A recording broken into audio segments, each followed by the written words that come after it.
নমস্কার। মেঘমুক্ত আকাশে সূর্যদেব উঠছেন। সকালের দৃশ্য দেখে মনটা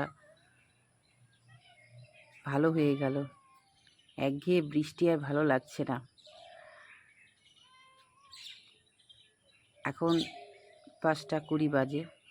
চলে এসেছি বাগানে।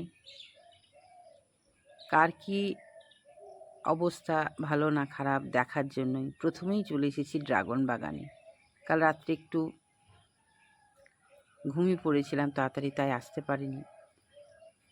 জানতাম বিকেলে যে 4টে ফুল ফুটবে, কিন্তু রাত্রিবেলায় যে এসে পরাগ মিলন করতে হবে সেটা আর করা হয়নি। তাই খুব সকাল সকাল চলে এসেছি ড্রাগন বাগানে। কি করতে হবে, করণীয় কি? আজকে আমাকে এই যেহেতু ফুলগুলো ফুটেছে তাই পরাগ মিলন করতে হবে। কেন করব? পরাগ মিলন না করলে যে ফুল থেকে ফল হওয়ার একটা সুযোগ, মাধ্যম, হ্যান্ড পলিনেশন, সেটা হবে না। ছোট ফল থাকবে, বড় হবে না, অনেক ব্যাপার আছে। তবে যদি বলতে পারো যে মাঠে হয় না, করে না, হয় কেন?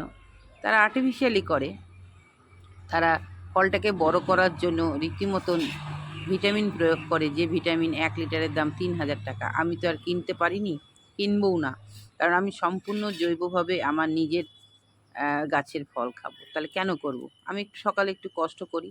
আমি প্রতিদিন রাত্রেই করি, কিন্তু আমার যেহেতু কালকে একটু প্রবলেম ছিল, শুয়ে পড়েছি, তাই আজকে করতে এসেছি। দেখো, এই যে রেণুগুলো পড়ছে দেখছো না, এই রেণুগুলোই কি করতে হবে, এইগুলো গর্ভমুণ্ডে দিতে হবে। গর্ভমুণ্ডটা কি না, একটা ফুলের 4টি অংশ: বৃতি, দলমণ্ডল, পুংকেশর চক্র, গর্ভকেশর চক্র। তা পুংকেশর চক্রের পরাগধানী থেকে পরাগ রেণুটা নিয়ে এই যে তারার মতন অংশ দেখছো, এটার নাম হচ্ছে গর্ভমুণ্ড। এতে টাচ করে দিতে হবে।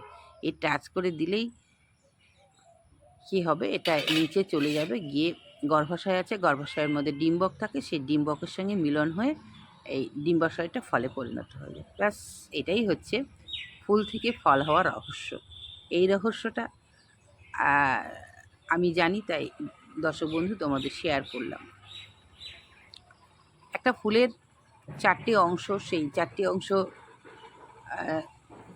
যে কাজ, এক একটা পরিবারে এক একজনের এক এক ধরনের কাজ থাকে, ঠিক তেমন তাদেরও 4টে কাজ থাকে। আর এই যে দেখতে পাচ্ছ হলুদ ফুল, মানে নষ্ট হয়ে গেছে, এটা আর ফুল ফুটবে না। তাই কি করতে হবে, এটাকে আমাদের তুলে ফেলে দিতে হবে। না হলে কিন্তু আগামী দিন আবার ফুল আসবে না। সেই আসার সুযোগটা করার জন্য আমাদেরকে কি করতে হবে, ফেলে দিতে হবে। অনেক কিছু করতে হবে। ড্রাগন গাছের কাছে এসে টুকরো টাকরা যে কাজগুলো আছে, এগুলো ছোট ছোট কাজগুলো না করলে ফুল আসবে না। আর এগুলো করি বলেই হবি ও সুলেখার বাগানে ফুল আসতেই আছে, ফুল আসতেই আছে। তবে দর্শক বন্ধু, এই দেখো ফুল এসেছে, মোটামুটি সপ্তাহখানেক থাকবে। তারপরে যখন এটা শুকিয়ে যাবে, এটাকে তুলে ফেলে দিতে হবে। তবেই আস্তে আস্তে ওটা বেড়ে যাবে। আর কোনো প্রকারে যদি এখান থেকে ছত্রাক আক্রমণ হয়ে যায় ফলে, তাহলে ফলটা নষ্ট হয়ে যাবে। বলতে নাই, আমার আজ পর্যন্ত একটা ফল নষ্ট হয়নি। হ্যাঁ, প্রথমটা হয়তো হয়নি, তারপর থেকে সব হয়েছে। তবে ফুল অনেক নষ্ট হয়েছে। ফুল আমার 70 পিস হয়েছে, এদিকে আবার মোটামুটি 5টা হয়ে গেল, 75টা। আর আমি 72টা ফল কালেক্ট করেছি।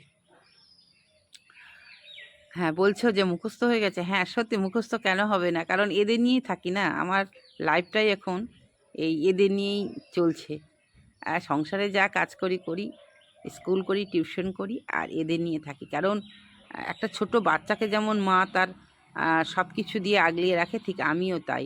আমার এই গাছগুলো, ড্রাগন গাছ বলে না, আমার বাগানে যা যা গাছ আছে সবাইকে আমি খুব মনোযোগ সহকারে আগলিয়ে রাখি এবং দেখি ওদের কি দরকার। ওরা তো বলতে পারে না, ওদের কাছে গেলেই কিন্তু যে গাছপ্রেমী সে বুঝে যায়। তো আমিও ঠিক সেভাবে বুঝে যাই। আমার ছোট বড় সব রকমই ফুল ফল সবই আছে। এদেরকে কিভাবে বড় করতে হয়, কি খাবার দিতে হয়, চলছে, সবসময় আপডেট চলছে, তো চলছেই। আজকে তোমাদের দেখালাম যে ফুলটা পরাগ মিলন না করলে ফুলটা বড় ফল হবে না, ফলটা বড় হবে না। আর আমরা ঘরোয়া পদ্ধতিতে কিভাবে ফলকে বড় করব, এটা আমি তোমাদের বোঝাতে পেরেছি আশা করি। তবে ফুলটা, চলো তোমাদের প্রকৃতির পলিনেশন দেখায়।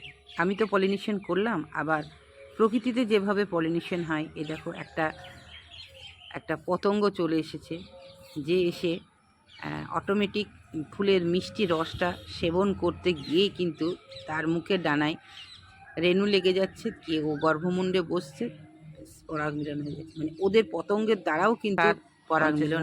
আর সাধারণ মাটি দিয়েই বসিয়ে দিলেই হবে, জল খুব একটা লাগে না, কাঁটাযুক্ত গাছ, তাই পরিচর্যা খুব কম, অথচ পুষ্টিকর ফল। তাহলে আমরা বহুত বেনিফিট, তাই না? এটাই আমরা সুবিধা পাই বলে এই গাছটা আমরা বাড়িতে করতেই পারি। কিসে করব? ক্যারেটে, ফলের ক্যারেটে, তেলের টিনে, টবে। কেউ যদি 4টে গাছ রোপণ করে দেয়, ব্যাস, তার আর দেখতে লাগবে না, একটা পরিবারে যথেষ্ট ফল পাবে। আজকের ভিডিওটা কেমন লাগলো অবশ্যই জানাবে। আবারও ফিরে আসবো ড্রাগন গাছ নিয়ে বা অন্যান্য গাছ নিয়ে। তোমরা সকলে খুব ভালো থেকো, সুস্থ থেকো। আবারও বলবো, সকলে আনন্দে থেকো, খুশিতে থেকো, সকলের মঙ্গল কামনা করি। আর সকলে সকলের উপকার নিয়ে থেকো, নিজের কর্ম নিয়ে থেকো। টাটা।